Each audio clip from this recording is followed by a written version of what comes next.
Boa tarde a todos.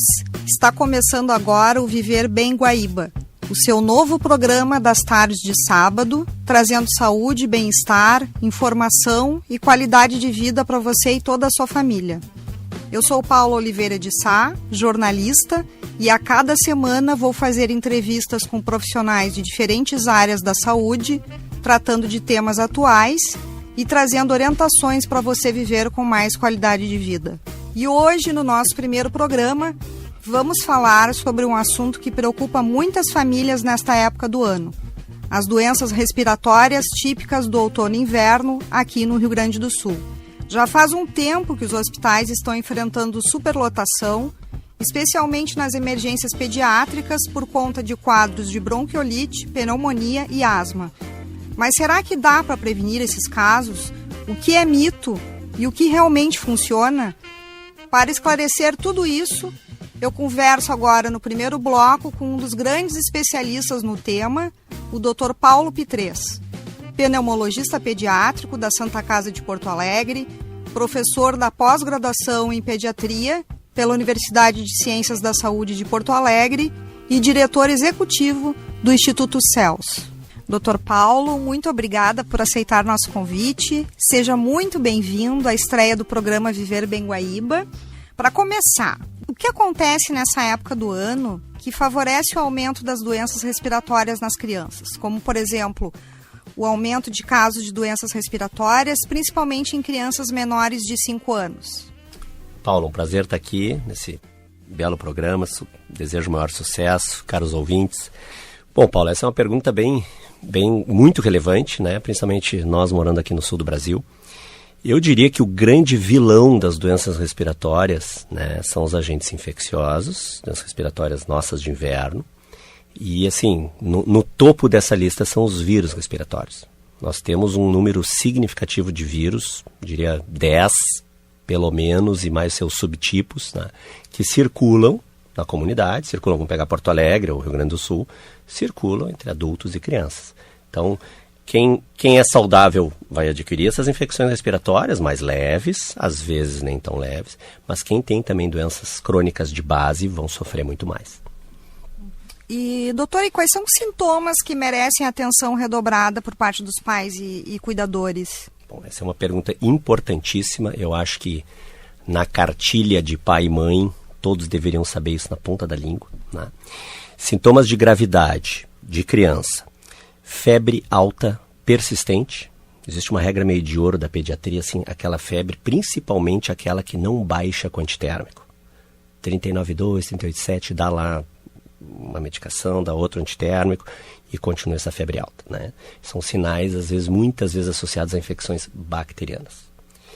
Dificuldade para respirar, então frequência respiratória rápida, na criança maior ela não consegue falar direito as palavras. Sinais de esforço na pele, no tórax, assim, entrando para dentro, que a gente chama retração, né, que a criança está puxando o ar. E dificuldade para mamar no bebê, né? Então, sinais de dificuldade respiratória, febre alta persistente, são dois pontos muito importantes. E o terceiro, outra também regra de ouro da pediatria, prostração. Aquela criança que mesmo depois que baixa um pouco a febre, não baixa, ela está caída, deitada. Criança que baixa a temperatura rapidamente com antitérmico e está correndo e brincando na sala, muitas vezes estão na sala, na casa, estão associadas a infecções virais mais leves e a uma certa tranquilidade para os pais. Então, febre alta, dificuldade para respirar, não mamar ou não comer, inapetência, prostração, são sinais muito importantes para realmente procurar um atendimento médico. Do resto, ter mais tranquilidade, manejar em casa, não ir para um ambiente de sala de emergência. E existe uma diferença clara entre um resfriado comum, uma bronquiolite e uma pneumonia, que os pais possam identificar os primeiros sintomas e já tomar alguma providência? Ótima pergunta. Existem dois grandes, vamos dizer assim, grupos de agentes infecciosos que dão doença respiratória, que eu comentei. Vírus respiratórios, que são vários, e bactérias. Os vírus respiratórios são os mais transmissíveis, né? As bactérias, elas podem se transmitir de uma pessoa para outra, mas menos, muitas das bactérias. Muitas das bactérias, elas moram na nossa via aérea e se aproveitam daquilo para, por exemplo, dar uma pneumonia bacteriana. Disparado, o que é mais comum são as infecções virais, em adulto e em criança.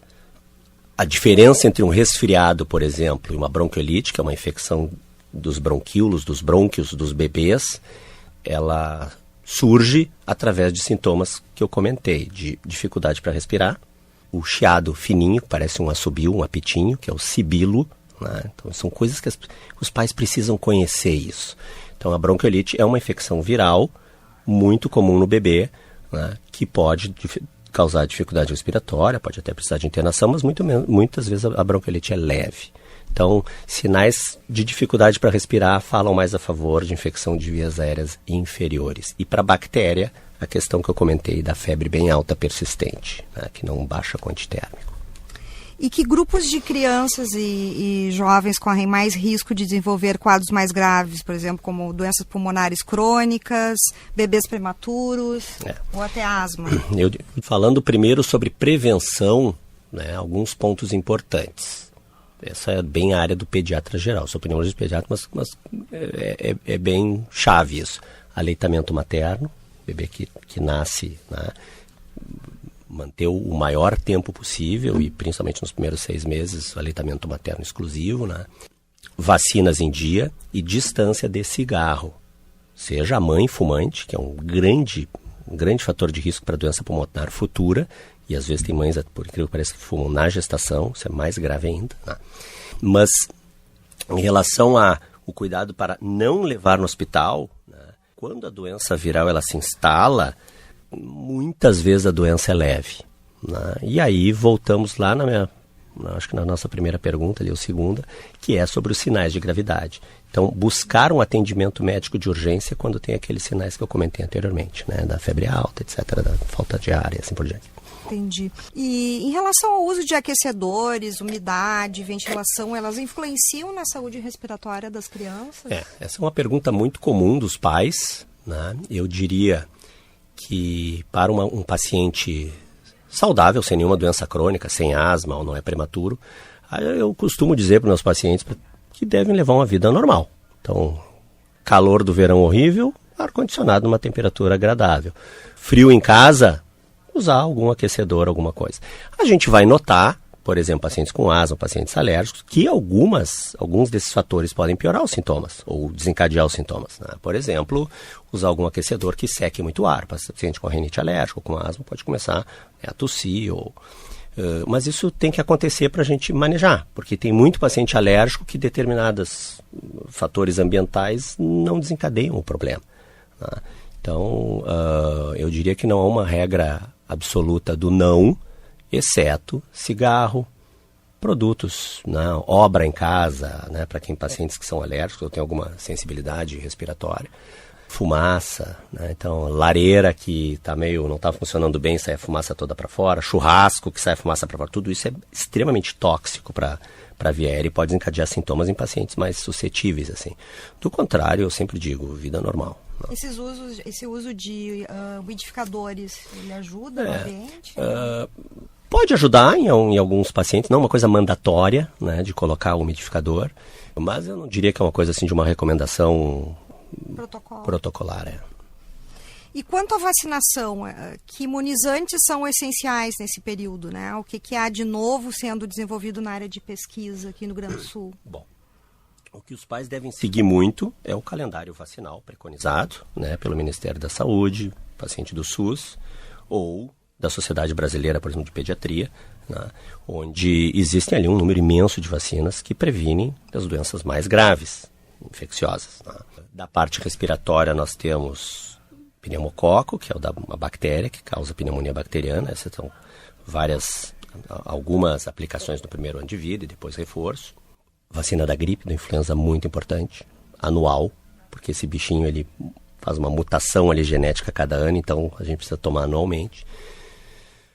A tão polêmica vacina do Covid, né, ainda é importante. As pessoas acham que esse vírus desapareceu, ele infelizmente não desapareceu, ele ainda causa hospitalização, ele ainda causa morte no Brasil, não na quantidade que acontecia na pandemia.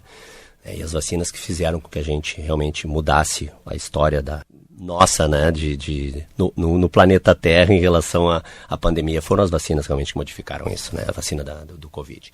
Mas essa cobertura é importante e nós temos grandes novidades. Então, na segunda parte da tua pergunta. O vírus sincicial respiratório, que todos os pais também têm que começar a saber o que é isso, é o VSR, é o vírus que mais comumente causa a bronquiolite. Bronquiolite é aquela que eu comentei no início, uma infecção com inflamação dos brônquios, né, dentro do pulmão, os caninhos que levam ar para os alvéolos, lá que é onde tem a troca gasosa. Esse vírus, ele causa, 90% dos casos no inverno de bronquiolite são causados por eles. Então, se a gente pegar as crianças todas que hospitalizam lá com bronquiolite, chiado no peito, falta de ar, precisam de oxigênio, algumas precisam de UTI, ele é o grande vilão da história, o mais comum, não é o único. E nós temos 2 grandes novidades aí. Nós temos uma vacina aprovada para gestantes, no trimestre final da gestação, que protege muito a bronquiolite grave por vírus sincicial respiratório, no primeiros 6 meses, primeiro ano de vida. E temos um segundo medicamento lançado, esse de maior custo, né, que é um anticorpo monoclonal. O anticorpo monoclonal é um anticorpo, né, que produzido em laboratório, que é administrado no bebê, então por via injetável, né, uma injeção, e que também ele fica no organismo ali protegendo. Ele não é uma vacina, ele é um anticorpo. A vacina a gente dá um antígeno ali, ou vírus, para desenvolver o anticorpo no organismo.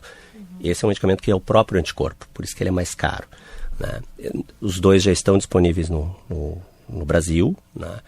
E os 2 foram aprovados para o SUS, acesso ao SUS. Essa da vacina da gestante e esse outro anticorpo monoclonal. O anticorpo monoclonal ele pode ser utilizado para qualquer bebê, mas no SUS ele só é para os pacientes de risco, esses com doenças pulmonares. Então são grandes novidades.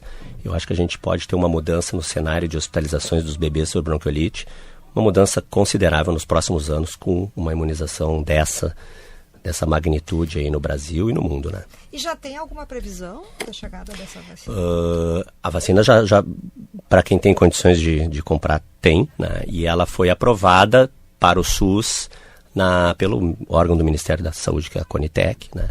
Então, provavelmente em breve ela vai estar universalmente disponível no país. É uma grande notícia. Maravilha. E que cuidados devem ser intensificados nas escolas e creches para evitar surtos, né? Os ambientes mais fechados, Puxa a aglomeração. Essa é uma pergunta difícil de responder. Como eu comentei, nós temos uma salada de vírus aí que circulam, né? E quem sofre mais são os bebês e as crianças nos primeiros anos de vida. Então, quando a primeira consulta com um pneumologista pediátrico é muito comum a mãe dizer assim: olha, doutor, meu filho não tinha nada, eu botei ele na creche e agora há 3 meses que ele não para, está continuamente com sintomas respiratórios, e é nariz, e é tosse, não dorme, febre, vem... Isso é a história natural da vida de um bebê, de uma criança. Então a primeira coisa é os pais entenderem que isso é normal, mas o grande desafio é como fazer isso não acontecer. É impossível, Paula, né? A opção que alguns pais podem ter é não colocar cedo seu filho na creche, na escolinha, né? Realmente, a gente viveu isso na pandemia. Nós ficamos com isolamento social, né, fechado em casa, e ninguém teve nenhuma infecção viral. Os hospitais esvaziaram de bronquiolite. Foi a maior prova mundial dessa, não é nem teoria, dessa evidência, assim, né? Então, o que nós temos é, principalmente nas infecções mais sérias, por exemplo, uma criança é detectada com influenza. O correto é que ela realmente não vá na escola nos períodos que ela deve ficar, que ela ainda é contagiosa, né? Coqueluche é outra que tivemos aí temos, né? Aumento da... Então, agora, cuidados com crianças pré-escolares que brincam todo o tempo junto é impossível. Não tem como a gente botar máscara nas crianças, mandar usar álcool gel o tempo todo. Elas estão lá com o nariz correndo, tossindo e vão ter, né? Então, para criança que não é grave, faz parte, eu brinco com os pais, né? Faz parte da vida. Botar um filho no mundo e querer que não tenham infecções virais no início da vida, é impossível, né? Tu pode reduzir isso não expondo, não colocando numa escolinha para quem tem condições. Que seria a partir de que idade? Assim, olha, não existe esse número assim em termos de trabalhos científicos, mas eu, pela minha experiência clínica de consultório, o ideal para quem consegue é acima de 2 anos, né? Mas acima de 1 ano, primeiro ano é o pior, né? Mas entre 1 e 2 ainda pode incomodar muito, principalmente as crianças com alguma doença alérgica, assim, né? Rinite alérgica ou asma. E a tua opinião sobre a importância da orientação preventiva e o uso adequado do serviço de saúde nesse momento de superlotação hospitalar? Isso é importante. Essas INDEAs em Porto Alegre são asmáticas. É a doença crônica mais comum, né? Então, nas capitais do Brasil, aí fica entre 15% e 20%. É a criança que tem sintomas recorrentes, respiratórios, com chiado no peito, falta de ar, e são diagnosticados com asma desde cedo. Esse paciente os pais têm que buscar um diagnóstico o mais cedo possível, e é uma doença com tratamento, que é usar medicamentos inalatórios diários, e às vezes, muitas delas têm rinite também, tratar a rinite com um sprayzinho nasal diário, para que não tenham essa hipersensibilidade. Outra questão preventiva, né? E para os menores, aqueles que podem ficar mais no domicílio, né, sem ir à escolinha e creche, é uma opção, né? E às vezes, assim, a gente tem diferenças de pais, né? Pais mais tranquilos, pais muito estressados, preocupados e assustados. Para esse perfil de pais mais assustados, preocupados, às vezes o primeiro ano de vida em casa é melhor, né? Para o bebê e para os pais. E já que o senhor é um grande especialista em asma, né, e no desenvolvimento de pesquisas, o que há de novo nessa área? Quais são os avanços aí que nós temos? Ótimo. Tivemos grandes avanços aí nos últimos, vamos dizer assim, 10 anos, né? Então, destacando e repetindo, a asma é muito prevalente em criança, 2 crianças em 10. A grande maioria tem uma asma leve a moderada, mas nós temos 5% até 10% que são pacientes que o médico já prescreveu quase tudo que tinha ali de medicamentos inalatórios, o paciente está usando direitinho todos os dias, ele continua tendo uma doença grave, complicada, sintomas recorrentes, as hospitalizações, múltiplas visitas à sala de emergência, não consegue praticar exercício físico, assim por diante. E aí, com toda essa otimização de manejo, a gente costuma ter lá uns 3%, 3 crianças em 100 que têm uma asma muito grave e não respondem a tudo que tem inalatório. Há 15 anos atrás, não tinha o que fazer. Esse paciente ia ter uma qualidade de vida horrível, né, com, a gente chama morbidade, né, em medicina, muito comprometimento da sua qualidade de vida, alguns até com risco de vida, né, em adultos. A asma, morrem 7 brasileiros por dia de uma doença tratável. Tá? Esse é um dado de DataSUS, e pela primeira vez ela está aumentando em décadas, começou a aumentar a mortalidade.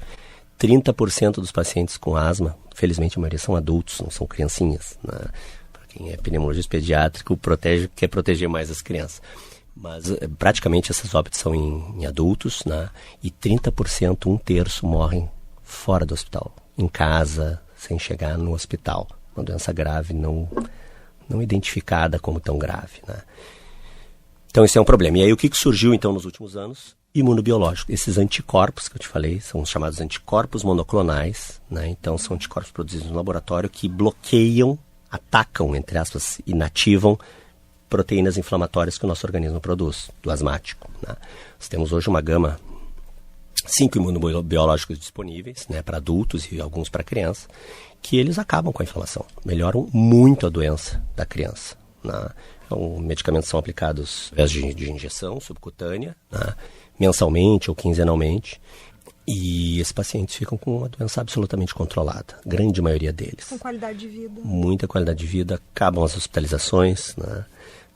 E aí qual foi o segundo grande avanço? Porque isso foi lançado mundialmente, esses medicamentos, né, esses imunobiológicos.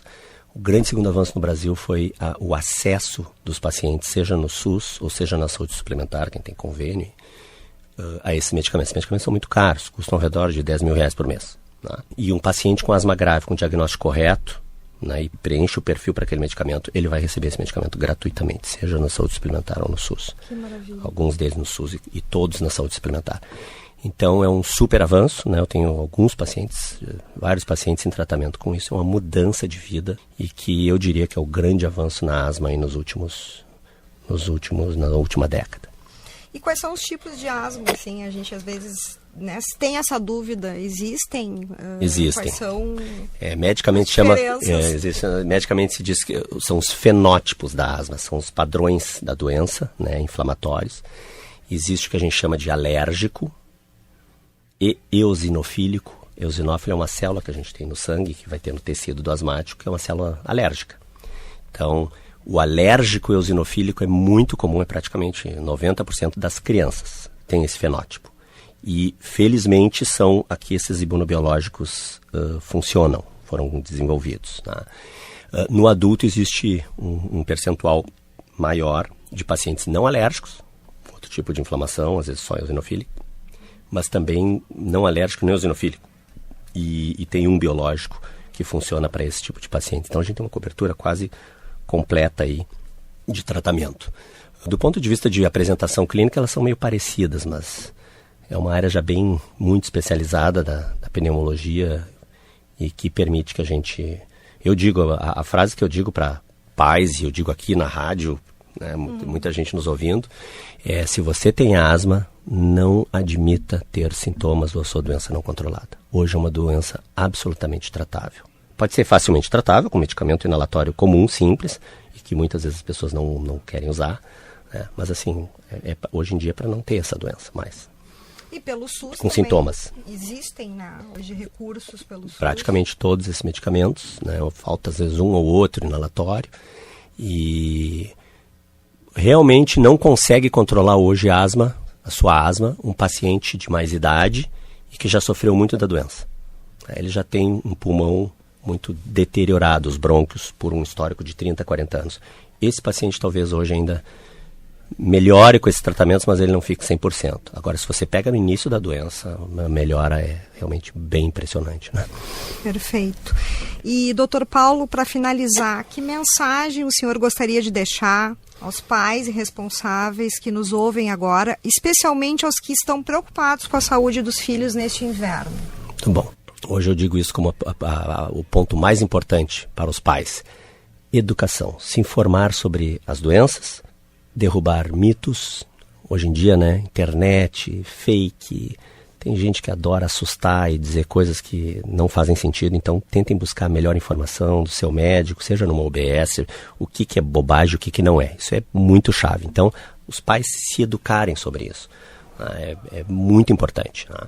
Segundo, coisas mais básicas, fortes assim, distância total de cigarro. Seja um adulto, se tiver dificuldade, já fuma e deve fazer um esforço imenso. É muito ruim para a saúde dele e para o seu filho, né? E fumam na gestação, a mãe que fuma é pior.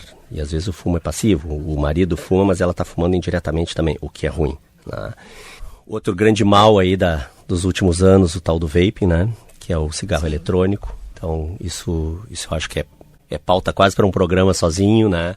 As doses de nicotina ali são muito mais altas. Então o ideal é buscar bastante informação e repassar isso para os jovens, né? Informação geral de doença respiratória.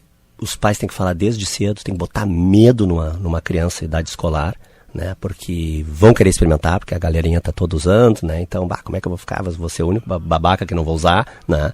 Não, então tem que realmente ter medo disso e ter personalidade para não botar um cigarro eletrônico na boca. Cigarro também, né? E vacinas, que a gente falou várias vezes. Então essas são as questões mais preventivas para as doenças crônicas em asma, os medicamentos preventivos, né? Para ficar fora de hospital, fora de consulta, doente, né?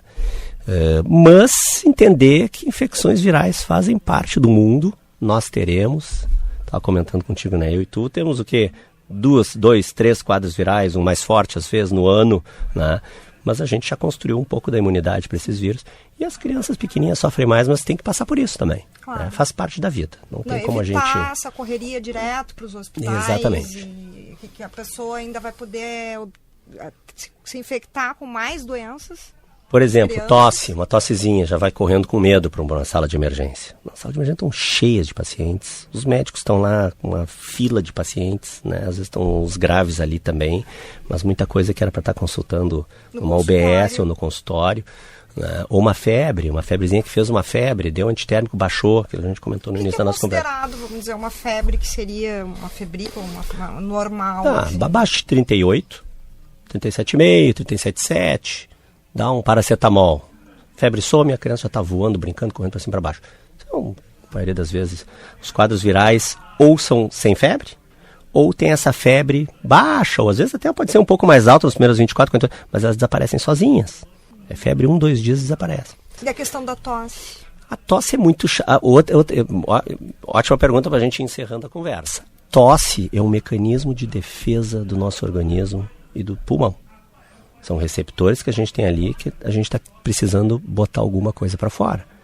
Para não descer a secreção, por exemplo, para traqueia e pulmão. Me dá um remédio um adulto, por exemplo, me dá um remédio para eu que seja sedar essa minha tosse ou ficar sem tosse. Não é legal. Tu tá com secreção respiratória alta, daqui a pouco pode fazer até um quadro de VR inferior, porque tu suprimiu totalmente a tua tosse com medicamento. Então, a tosse é um medicamento, a tosse é um mecanismo de defesa nosso. Então, ele vai ficar ali enquanto tiver um vírus ali, ou bactérias, ou um quadro mais bacteriano, sinusite bacteriana. E a gente tem que, às vezes, esperar. Principalmente as doenças virais, elas são respiratórias, elas são autolimitadas. Tem dias para isso. Só que tem pacientes que tossem muito mais, um alérgico. Então, às vezes, eu lanço mão de uma outra coisa para diminuir a intensidade da tosse. Mas também tirar dos pais aquela ideia de que existe algo milagroso para acabar com a tosse. Doutor, eu preciso de um xarope que suma. Não vai acontecer. Em primeiro lugar, não existe. E segundo, a tosse ali, naquele momento, ela é importante. Né? Então, é um mecanismo de defesa do pulmão. Esse é outro ponto bem legal da gente passar aqui para os ouvintes. Perfeito. Os agradecimentos aqui pela grande contribuição. Um grande prazer. E vamos retomar aí nos próximos programas. Agradeço muito o convite, um ótimo papo. Acho que temas bem importantes, né, para as pessoas, para a população, bem relevantes. Estamos no meio do inverno. Já tivemos uma bicharada aí, que eu digo no consultório, né? Já tivemos estamos tendo ainda, mas muita influenza nas últimas 4, 6 semanas. Muito influenza. Até saiu algumas... Tem uma pesquisa, né? E saíram dados aí, eu acho que na imprensa, de as mortes que nós tivemos por influenza e Covid, desde o início do ano aí, todas foram em pacientes não vacinados. Claro que muitos deles são um idoso, mas assim... Mas não tinha vacina. Ninguém com vacina. Então, vacina é importantíssima, infelizmente. Vacina a gente pode não querer, é uma das formas importantes da gente prevenir os casos.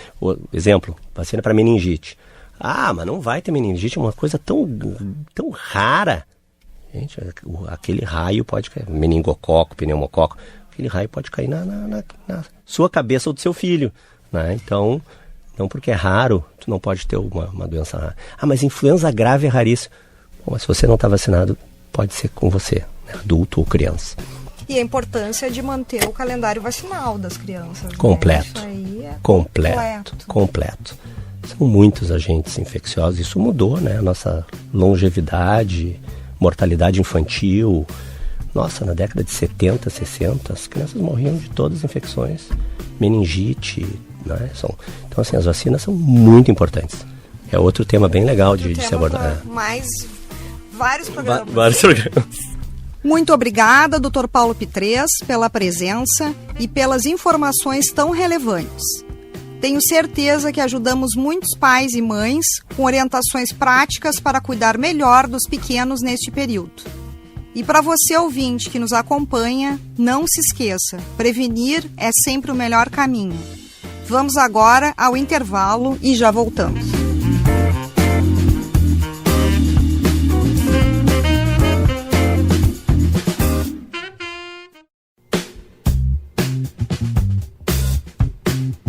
De volta ao programa Viver Bem Guaíba, que hoje trata sobre as doenças respiratórias que afetam a vida de tantas pessoas nesta época do ano.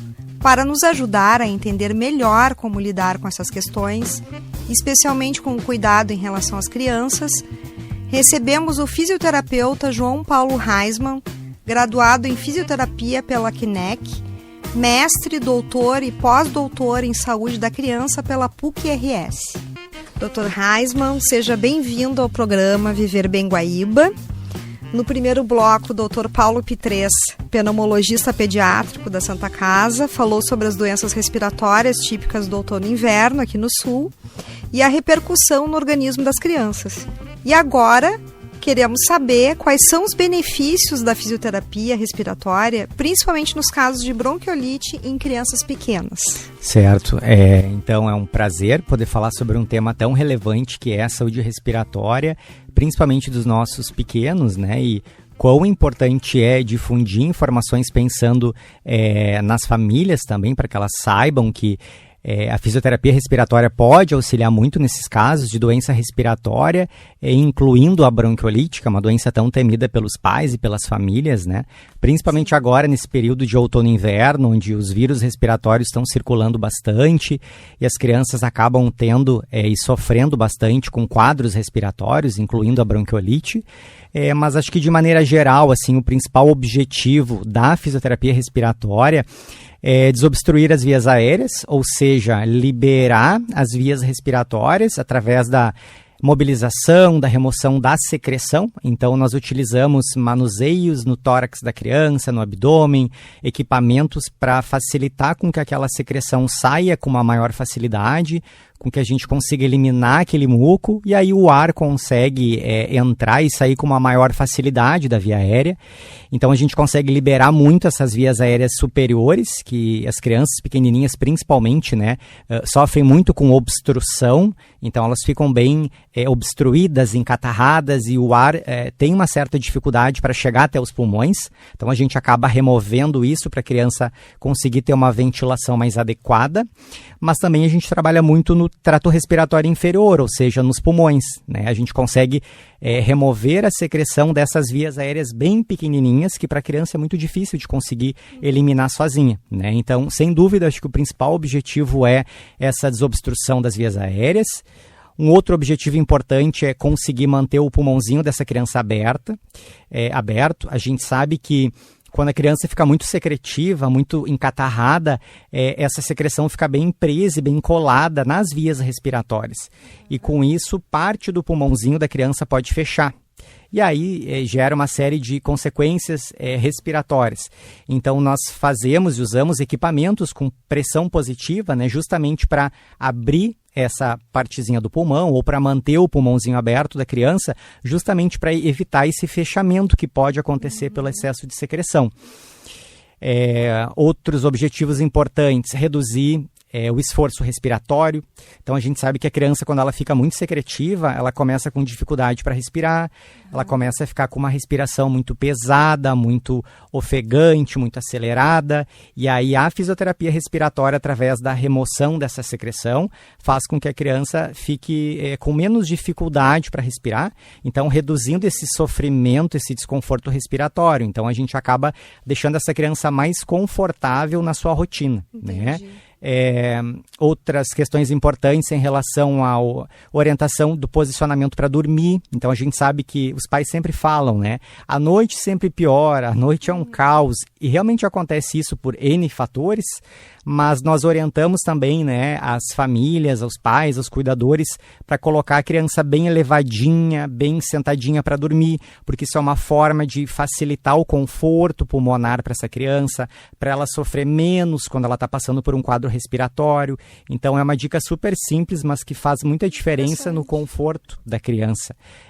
E, sem dúvida, né, prevenir futuras complicações, e que eu acho que os pais ficam mais apreensivos, né, em relação à hospitalização, né? Então a gente acaba diminuindo a possibilidade dessa criança precisar de um hospital, né? Então a gente sabe que agora a gente está vivendo com emergências lotadas, né, de muitas crianças precisando de manejo, de atendimento. Então a fisioterapia entra muito com essa linha de minimizar a chance da criança precisar internar. E aí a gente consegue deixar essa criança tratar, né, com seu pediatra, pneumopediatra, e fazer o acompanhamento com o fisioterapeuta respiratório, ou em consultório, ou em clínica, ou no próprio domicílio, para a gente poder deixar essa criança brincar, essa criança se desenvolver e ser criança, né? Claro.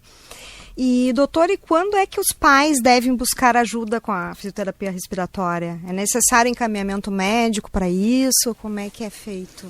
Então, essa tua pergunta é bem interessante, né? Porque hoje a gente vê uma mudança de perfil dos pais, né? Os pais, antigamente, eles buscavam primeiro o pediatra, o pneumopediatra, e aí depois eram encaminhados para o fisioterapeuta, né? Claro, esse caminho ainda segue hoje, mas a gente vê que os pais buscam diretamente o fisioterapeuta, porque nós somos, sim, profissionais de primeiro contato. Então, isso é bem importante deixar claro aqui, né? Os pais podem e devem procurar um fisioterapeuta pediátrico ou respiratório para atender, né, o seu filho de maneira direta. Não precisa de encaminhamento. Até preventiva, né? Até preventiva. negativa, principalmente com a ideia assim de, meu filho começou com alteração de rotina, começou a ficar um pouco secretivo, começou a ficar com uma tosse encatarrada, começou a tossir e vomitar, começou a ter dificuldade para dormir, não está mais mamando, opa, talvez isso seja acúmulo de secreção. Então eu vou chamar um profissional capacitado para avaliar, para tratar isso, e aí, claro, né, se tiver necessidade ou indicação de tratamento medicamentoso ou uma avaliação de um pediatra ou de um pneumopediatra, o fisioterapeuta responsável vai fazer esse encaminhamento. Então, hoje a gente fala muito, né, que é importante ter um núcleo de apoio de vários profissionais, de vários segmentos, para que a gente consiga, de fato, atender essa criança de maneira integral, né? Cada profissional vai ter o seu papel, mas a gente sabe que os pais hoje podem procurar diretamente o fisioterapeuta para esse atendimento. A tua pergunta foi em relação a como saber, né, quando meu filho precisa de fisioterapia. Então é sempre que tiver alteração na rotina, né? Os pais sabem quando as coisas estão bem com seus filhos ou não, quando as coisas estão mudando, estão alterando. Então, geralmente quando os pais observam, não está mais se alimentando, não está mais mamando, está muito incomodado para dormir, está com muita tosse, essa tosse está muito carregada, ele está vomitando secreção. Esse é um bom momento assim para investigar, chamar um profissional para poder avaliar essa criança, tratar, né, e também fazer os encaminhamentos. Acho que no geral são sinais bem práticos assim de quando chamar um profissional. Acho que uma outra dica também importante é, a criança começou com sintomas gripais, né, com sintomas respiratórios. 1, 2 dias, os pais já sabem geralmente fazer a famosa lavagem nasal. Então, os pais começam a lavar o narizinho, acompanhar essa criança, resolveu aquela tosse, resolveu aquela secreção, é um sinal que era algo de menor proporção, né, que os pais conseguiram resolver em casa. Agora, mesmo tentando fazer esses cuidados básicos em casa, isso segue aumentando a secreção, segue alterando a rotina da criança, tem que chamar um profissional para poder avaliar. E a fisioterapia respiratória, ela tem indicação apenas para os pulmões ou ela também pode ser aplicada para outros casos? Antigamente a gente ouvia muito também, né, que a fisioterapia era só para tratar os pulmões, mas a gente sabe que na verdade não é assim, né? Nós podemos intervir o quanto antes. Na verdade, quando essa criança começa com muco, com secreção em via aérea mais alta, então no narizinho, na boca, na garganta, na traqueia, a criança fica muito obstruída na parte de cima, a gente pode sim fazer uma boa fisioterapia, liberar essas vias aéreas de N formas, né? Nós fazemos uso de manuseios, de técnicas manuais, de dispositivos, de equipamentos para remover essa secreção de maneira direta ou indireta, e depende muito da complexidade e do caso de cada criança, claro, mas com a ideia e com a hipótese principalmente de diminuir a chance disso evoluir para os pulmões, né? Então, sempre que essa criança acumula algo em via aérea superior, isso precisa ser muito bem observado, muito bem acompanhado, porque a criança tem uma série de particularidades das vias respiratórias e do sistema imunológico também, que pode predispor para aquele muco de cima, num quadro arrastado, emendar um outro bichinho, um outro vírus, isso evolui para os pulmões. Aí a criança desenvolve, por exemplo, uma bronquiolite, né? Então, quanto antes os pais puderem detectar essas alterações e intervir, com certeza a resolução do quadro vai ser mais efetiva e a gente vai trabalhar muito com a ideia de minimizar a chance de evoluir para os pulmões. Então, pode ser feito para vias aéreas mais altas e também, né, o mais conhecido, a fisioterapia respiratória para os pulmões, para tratar uma pneumonia, para tratar uma broncopneumonia, alguma telectasia, a bronquiolite em si, alguma exacerbação da asma. Então, a gente é mais conhecido como profissionais que tratam os pulmões.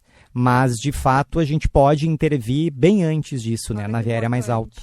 Já como preventivo também, né? Justamente para tentar minimizar a chance de evoluir. Claro que na saúde não é uma matemática exata, né? Assim, 1 mais 1 é 2. Mas a gente trabalha sempre com as melhores possibilidades para diminuir o risco de algo se agravar. Então, a ideia é sempre intervir precocemente antes, né? E que cuidados os pais eles podem adotar em casa para prevenir essas doenças respiratórias, né? Como gripes e resfriado? Sem dúvida, manter aqueles hábitos de higiene que a gente aprendeu muito com a pandemia, né? Lavagem frequente das mãos, o uso de álcool em gel, quando alguém da família ou os cuidadores dessa criança estiverem resfriados ou com alguma doença respiratória, o uso de máscara de proteção, isso é essencial para tentar interromper esse ciclo viral, senão o vírus acaba se espalhando de uma pessoa para outra e parece que nunca tem fim, né? Manter a casa bem aberta, bem limpa, bem arejada, bem ventilada, limpar os filtros do ar-condicionado regular, isso é bem importante, né? Porque acumula muitos ácaros e pode ser uma fonte de infecção ali para aquela criança. Como também manter uma rotina adequada para a criança. Então, a criança precisa ter uma hidratação adequada, se alimentar de maneira adequada, ter um sono de qualidade e, principalmente, né, a vacinação em dia. Então, manter a caderneta de vacinação em dia da criança é essencial e para os pais e familiares que convivem com essa criança. Isso é bem importante, doutor, isso é bem importante. Reforçar. Então, acho que são dicas, assim, básicas, mas que fazem a diferença, né? E, infelizmente, a gente vive hoje uma cultura, né, de um movimento muito forte anti-vacina. Isso, infelizmente, traz muitos malefícios, principalmente para as crianças, que são o público mais vulnerável e que vão acabar pegando mais e desenvolvendo mais doenças respiratórias, né? Principalmente as que vão para a escolinha também, né? É um caldo de bactérias, de vírus. Aí a gente entra num tema bem polêmico, né? Que são as escolinhas. Obviamente, a escolinha é essencial, né? Para a parte psicomotora das crianças, é essencial para as famílias também. Os pais precisam trabalhar, precisam seguir a sua rotina, mas na escolinha a gente sabe que tem o bônus e o ônus, né? O ônus é a proliferação de muitos vírus num ambiente, às vezes, numa sala de aula pequena, com 10 crianças, 15 crianças. A gente sabe que as crianças levam tudo na boca, nos olhos, e aí os vírus acabam entrando no sistema, né, dessa criança e acabam desenvolvendo as doenças respiratórias. Então, as creches hoje acabam sendo, né, infelizmente, assim, um ponto de proliferação, de multiplicação viral, mas existem muitos benefícios da criança estar na creche. Acho que é importante os pais sempre dosarem muito e conversarem com o pediatra que faz esse acompanhamento mais regular, né? É uma criança que teve um episódio de sintoma respiratório isolado, isso é comum. Só para que tu possas ter uma ideia, Paula, a gente diz que hoje é usual as crianças terem de 10 a 12 infecções respiratórias por ano. Eu ia perguntar isso. Então, se tu parar para pensar, é uma por mês, quase emenda uma na outra. Mas o que é um ponto assim importante de destacar aqui para os pais refletirem, né, em relação à creche? É uma criança que está desenvolvendo muitas bronquiolites, é uma criança que está tendo bronquiolite e que está internando. Aí é uma coisa talvez interessante de conversar com o pediatra que faz esse acompanhamento, que tem um vínculo, né, importante com essa família para pesar. Claro, exatamente, né? Sucessivas infecções, né? Se realmente é interessante manter essa criança na creche ou talvez resguardar essa criança por um tempinho. Porque um outro ponto que cabe destacar aqui é que quando uma criança tem uma infecção respiratória, o corpinho dela fica inflamado por 21 dias. Então, por mais que ela não tenha mais aquele sintoma respiratório, aquele quadro respiratório ativo, essa criança fica com uma via aérea inflamada por 21 dias. Então, o que geralmente acontece? A criança volta para a sua rotina, se expõe de novo àquele agente viral e emenda uma coisa na outra. Então, também tem que ser dosado e pensado e refletido junto com as famílias essa questão, que é um ponto bem importante. E hoje, assim, na prática, o que a gente vê muito, né? Eu atendo em consultório e nos domicílios. Então, a gente vê muito que a história é mais ou menos a mesma. É uma família que tem um pequenininho, um recém-nascido, e tem um humano mais velho que vai na creche. E o humano mais velho nunca teve nada. Claro, pegou algumas viroses na creche, mas nem se compara com a quantidade de doença respiratória que o mais novo está tendo. O mais novo acaba indo por tabela na creche, né? Só que a gente sabe que o mais novo vai acabar sofrendo mais com essas exposições virais, essas exposições e com o desenvolvimento de possíveis doenças respiratórias. Então, o comportamento, assim, é mais ou menos o mesmo que a gente observa, sabe? Acaba que o pequeno vai por tabela para a creche. Ah, mas ele não vai, ele fica em casa, mas tem humano, vai se infectando. né? E aí também é complicado tu pensar, tá, mas como é que eu vou privar o humano de ir para a escolinha? Não tem como também na maioria das rotinas, né? Porque os pais precisam trabalhar, precisam prover as coisas para casa, né? Então, às vezes, assim, eu já peguei situações de famílias que tiveram várias bronquiolites ou infecções respiratórias e que acabaram pensando, não, agora a gente vai dar uma segurada, vamos tentar manter aqui o mais velho em casa por um tempinho. E geralmente o que acontece? A criança fica bem, não pega mais nada por um tempo, então tem que dosar muito bem, sabe? Qual é esse momento? Eu não estou aqui para dizer que as crianças não devam ir na creche, não, elas têm que ir, é super importante para a criança e para as famílias, para os pais também, mas tem situações e situações, né? Que aí precisa ser ponderado e ser refletido, principalmente com a equipe que atende essa família, né? Se fala muito em amadurecimento dos pulmões, né? Popularmente se diz, qual é a relação até de uma criança vai se desenvolvendo, teria realmente esse desenvolvimento? Tem uma relação super importante em relação a isso, que a criança nasce com o pulmãozinho imaturo, né, com um pulmão muito pouco formado. Então, para você ter uma ideia, assim, a criança nasce com um percentual muito pequeno de alvéolos, que são as menores unidades do sistema respiratório que fazem a troca gasosa, que fazem a ventilação, né, para manter o oxigênio disponível no sangue. E ao longo da primeira infância, a criança vai desenvolvendo e maturando e formando muitos alvéolos, que são saquinhos, assim, mais ou menos para o ar entrar e sair, para poder fazer essa ventilação, né, e o oxigênio poder circular na corrente sanguínea. E a criança vai formar esses alvéolos, esses saquinhos, né, até os 8 anos de idade. Então, tu veja, a criança nasce com poucos alvéolos, né, com pouco do sistema respiratório desenvolvido e, principalmente durante o primeiro ano, segundo ano de vida, essa criança tem um crescimento importante, mas vai se formar por completo aos 8 anos de idade. Olha só. Isso se reflete muito com a prática, né? A gente vê que as crianças ficam doentes até que idade, geralmente, do ponto de vista respiratório? Até os 2 anos, que é um período mais vulnerável, onde a criança tem um pulmão muito imaturo. Depois disso, acaba tendo uma formação mais importante, assim, então as crianças acabam lidando mais facilmente, digamos assim, com um vírus, com uma bactéria, com uma doença respiratória.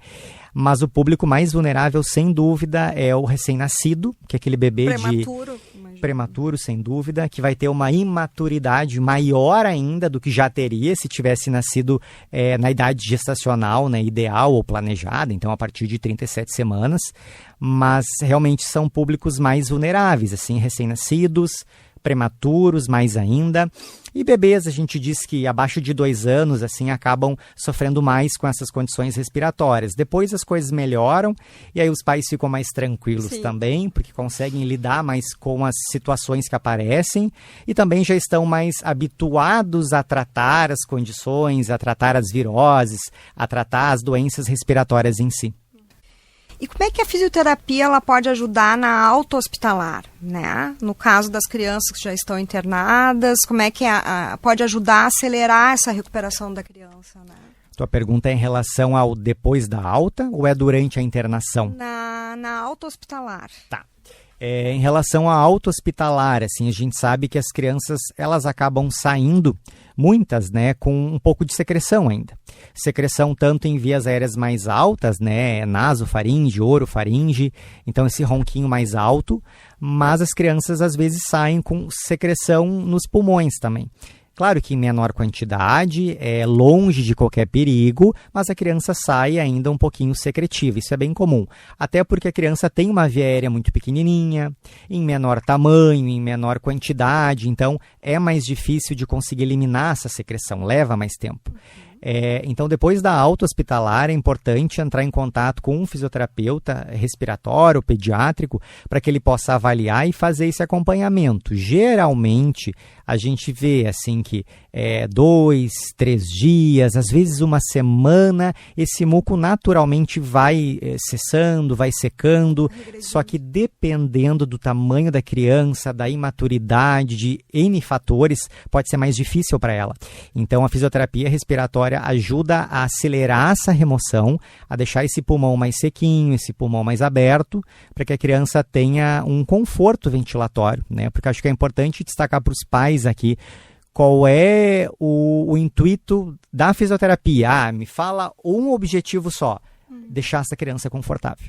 Então, com todos os recursos, todos os aparatos, com todos os objetivos que a gente tem em cima de um atendimento de uma criança, sem dúvida o nosso objetivo principal, o carro-chefe, é deixar essa criança confortável, se possível, no conforto do seu lar e na sua família.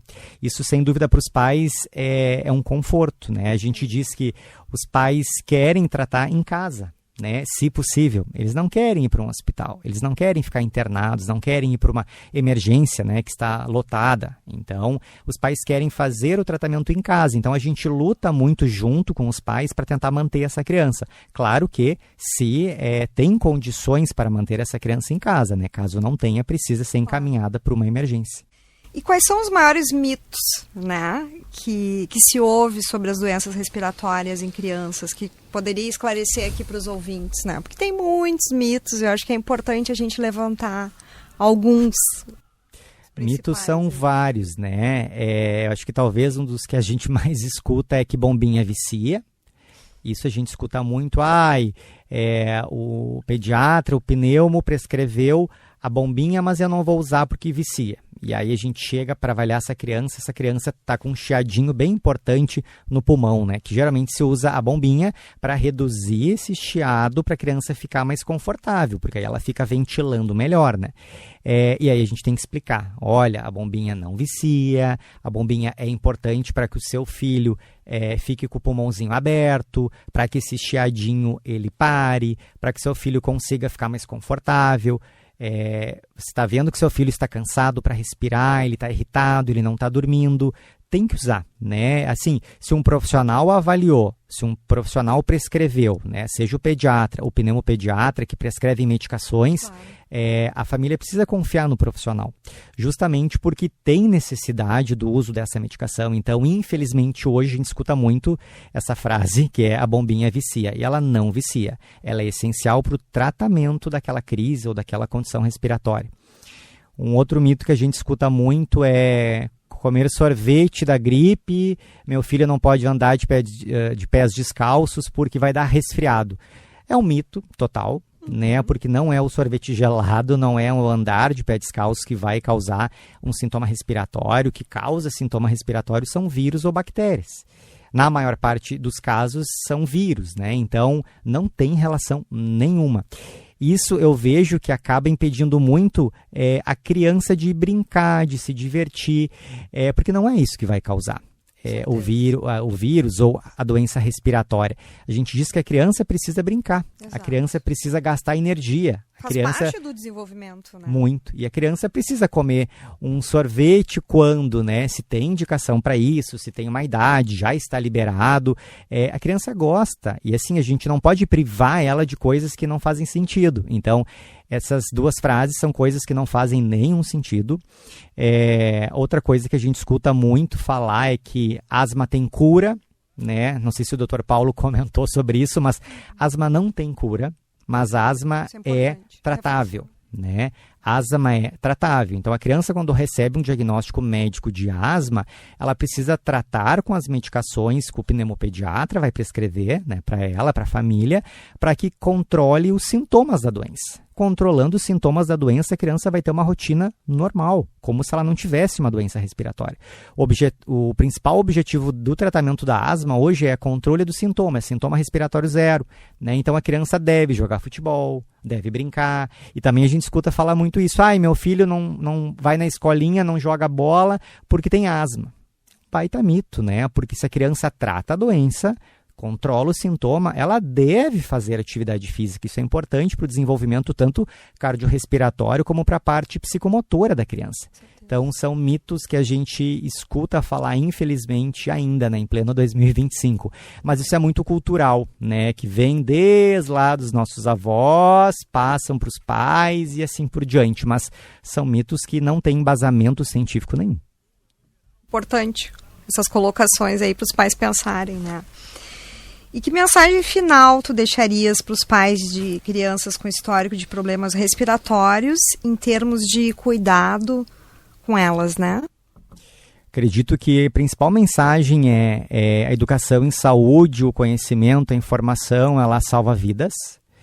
E salva vidas no sentido de ter um diagnóstico precoce, ter um acompanhamento correto, buscar uma equipe de confiança, experiente para monitorar a saúde respiratória do seu filho, para fazer esse acompanhamento mais de perto, buscar uma equipe interdisciplinar ou multidisciplinar para que a gente consiga avaliar essa criança em todos os aspectos para conseguir atender ela de forma integral, porque uma criança que realiza um acompanhamento, que faz um tratamento de maneira integral, ela tem uma qualidade de vida gigantesca. Então, acho que educação em saúde e aí o conhecimento, sem dúvida, salva vidas e pode favorecer muito na melhor evolução do quadro respiratório da criança. Agradecemos a participação do Dr. João Paulo Reisman pela presença aqui na Rádio Guaíba e pelas informações sobre o tratamento das doenças respiratórias, e também ao Dr. Paulo Pitres, pneumologista pediátrico da Santa Casa de Porto Alegre, que participou no início do programa falando também sobre o tema.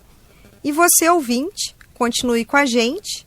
O programa Viver Bem Guaíba vai ao ar todos os sábados, do meio-dia à 13h, trazendo temas relevantes sobre saúde física e mental, para que você possa ter qualidade de vida. Hoje a gente fica por aqui.